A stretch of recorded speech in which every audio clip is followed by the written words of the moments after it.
الله سبحانه وتعالى فليتفضل فضيلته مشكورا. بسم الله. إن الحمد لله نحمده ونستعينه ونستغفره ونعوذ بالله من شرور أنفسنا ومن سيئات أعمالنا. من يهده الله فلا مضل له ومن يضلل فلا هادي له، وأشهد أن لا إله إلا الله وحده لا شريك له، وأشهد أن محمدًا عبده ورسوله. ما بعد، في الحقيقة موضوعاً wuxuu u baahan yahay dad diintana aad u yaqaana, taariikhda waddanka Soomaalidana si wanaagsan u yaqaana, iyo maraaxishay soo martay iyo siyaasaadkeeda iyo axwaasheeda diiniga iyo ijtimaaciga ah, waxyaalaha ama najaax iyo liibaan adduunyo aakhiro keeni kara, iyo waxyaalaha suquudka iyo cuquubaadka adduunyada keeni kara iyo aakharaba si fiican u yaqaan. wax yar haddii aan ka tilmaamno awalan nubda taariikhiya oo marxalada intaysan suquudka usa dhicin, Soomaaliya horta taariikhda mashhuurka islaamka ula bilowdaa. wixii hore haddii ummadahaas jiwaarka ay leeyihiin iyo calaaqaad waxay dabadda ka yeeshaan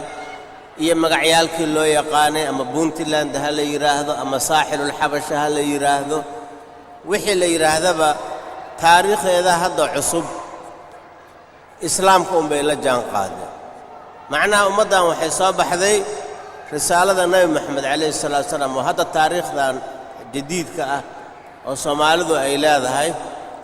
ileen diimo hore inay aad dad u haysta yihiin oo ama yahuudiya ama nasraaniya ay aad uga hirgashay dad lagu yaqaano ma aha. kolley waxa taariikhdooda islaamkay la jaan qaaday. islaamkuna waqti hore ayuu maanta ma arkaysaa oo galay. marka ummaddaas markii inta islaamka oo galay oo islaamka ay ictinaaqeen, kolley mujtamacaadkii marka ku hareersanaa oo ama jinsi ha la wadaageen ama yaysan la wadaagin, markay islaamka ay qaateen waxaa dhacay tamayusaa dhacay, inay dadkii ay kala soocmaan. sababtoo dadka waxyaalaha kala sooca diinta ka mida, hadday dadkii hore ama wathaniyaad yihiin ama kiristaan yihiin, dadkaana islaam ay qaataan, tamayusaa dhacay marka dadkii inay marka ay kala soocmaan. oo dadkii muslimiinta qaatay oo markaa qarni Afriqiya ku noolaa, inay dadkii kaloo gaalada oon islaamka qaadanin ama wathaniyaha u nisbo sheegteen ama ahlulkitaabha u nisbo sheegteen, markaa inay ka soocmaan. wabitaali haddii ay ka soocmaanna kolley markaa waxaa dhacaya loolan iyo maanta ma arkaysaa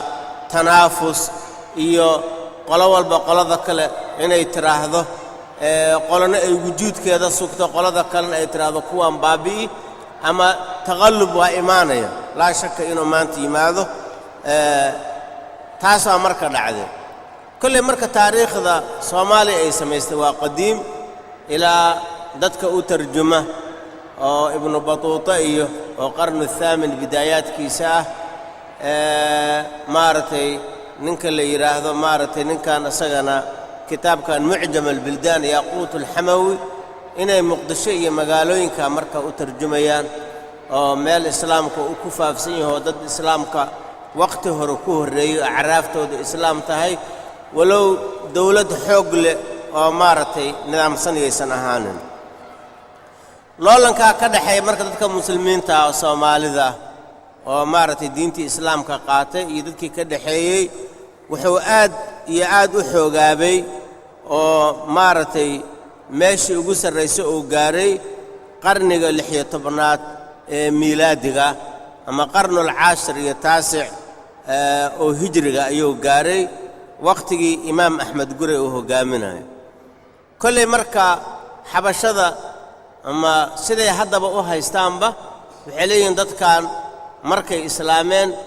ayay idinka fallaagoobeen, marka waa inay cagta hoosteeda ay gelisaan. ilaa hadday jaamacaadka ay ku dhigaan waxay ka dhaadhiciyaan waddammadan Orobada wax Soomaali la yidhaahdo inaysan jirin, dad naga fallaagoobay inay yihiin, marka in qabdada marka lagu soo celiyo oo qabdatun min xadiid lagu soo celiyo, wax dawladda la dhaho Soomaaliya iyo wax istiqlaal ma asaasmi karaan marka annagay naga falaagoobeen qabladeena ku jiraan waa inay qabladeena u soo noqdaan taasaa marka uu dagaalku oo waqtigaas aad u xoogaystay kulli waxayna ku beegan tahay waqtiyaalkii maaragtay xamla saliibiya ee aad u xoog badneed gaar ahaan waqtigii maaragtay Andalus maaragtay la baabi'inayay ayay maaragtay ay ku beegan tahay taqriiban oo Boortaqiiska iyo Isbaanka markaa ay aad u soo xoogaysteen iyadoo xalaaradii muslimiinta kale ka dhaxlay ay aad u istikhdaamsadeen oo markaa muslimiintii ay sidaa ugu jabiyeen saraaciba marka ay ka soo qayb galeen iyagoo xabashida ayidaya marka uu dagaal badan dhex maray oo Imaam Axmed Guri iyo dadkii oo markaa hogaaminay ay ka guuleysteen oo cawaasimtoodii ay maartay ay qabsadeen oo islaamnimadii iyo cadaaladii iyo khayraadkii marka ay ka oogeen ayaa heshiis dhex maray iyagii Boortaqaalkii in waliba ay kaniisadda Catholic u dulmaan waxa dhici karta inay Orthodox ay ahaayeen marka si cilaaqadooda diiniga ay u walaaleeyaan marka xabashadu kaniisadii marka Catholiga ay u dumantay markaas ayay marka u soo hiiliyeen oo marka inay Axmed Guri iyo jeeshkii ay maartay ay jabiyaan marka xabashadii iyo wixii kale oo kufaarta ahaa iyo Boortaqaalkii Isbaankii ilaa ciidamo oo maartay yani usduul bahriya oo 25,000 iyo ciidamo ka badan ay soo aruuriyeen markii Axmed Guri oo shahiid oo noqday ayay marka ay dagaalkii ay soo xoojiyeen kulli marka mujtamacii Soomaaligana waa yar kala go'go'ay almuhiim dagaalkii waa uu sii socday ilaa isticmaarka oo ka soo galo 1884 ee marka taqsiim Soomaal la sameeyay shanta loo kala qaybiyay qaybta Jabuutina Faransa la raaciyay qaybta koonfurkana Itaaliya Talyaaniga la raaciyay maartay qaybta Soomaali galbeedna Itoobiya la raaciyay adiga NFD na maartay Ingiriiska iyo Kenya dhinacaas maanta ma arkaysa la raaciyay intaas oo dhan waxa la isku dayay marka Soomaali quwadeeda iyo islaamnimadeeda iyo maartay ishaysadkeeda in la wiiqo oo meeshan wax dawlad ah ma wax kayaan islaami ah ee marka kayaanka xabashada oo maartay marka ayuu maartay kiristaanka ku dhisan wax la loolami kara ama ag dhigmi kara iskaba dhaaf inay ka adkaadaan inaysan meesha jirin siyaasadda marka ilaa waqtigaas socotay ka bacdina dawladihii gaalada ay maartay ay tabaniyeen waa sidaas waay meesha inaan xabashada aan lugula loolamin Soomaalida inay cagta hoosteeda ay maartay ay gasho isticmaalka xabashiga oo ka korno oo ka sareeyo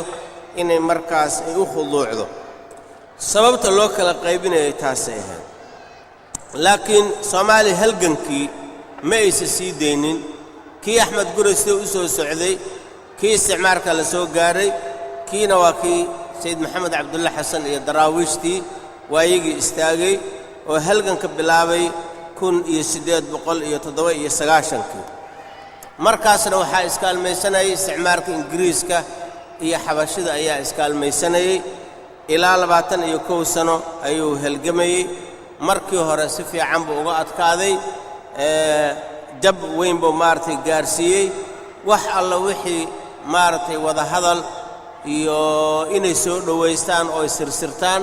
wixii dhamaa waa uu ka diiday maaribtooda iyo dantooda xun aad oo maartay u fahamsanaa wuxuuna ballan ku qaaday ilaa aakhir marra inuu maartay ula dagaalamayo dhowr goor bay xamlaad baraq badan ay qaadeen markay wax badan fashilmeen markii dambe Koorfil ay ninkii lii jiray ayaa ciidanka loo dhiibay heer waxay gaareen loo soo diray wafdi dhan oo kii marka manduubkii Suudaan iyo Masar xukumayay oo taqaariir ay wadciga ka bixiyeen markii haziimo badan iyo jab fara badan iyo saraakiil badan iyo ciidamo badan marka laga laayay maartay isticmaalka Ingiriiska markii laga laayay المهم inuu hadido isku dayay waraaqo u soo diray wuxuu yiri xoogan kugu maqoonina dikal isliib tiina waa ka diiday dagaal weyn iyo tacbi'a weyn ay soo qaadeen sayidkii daraawiishtii iyakuna waa isdiyaariyeen macaarig badan bay isaga hor yimaadeen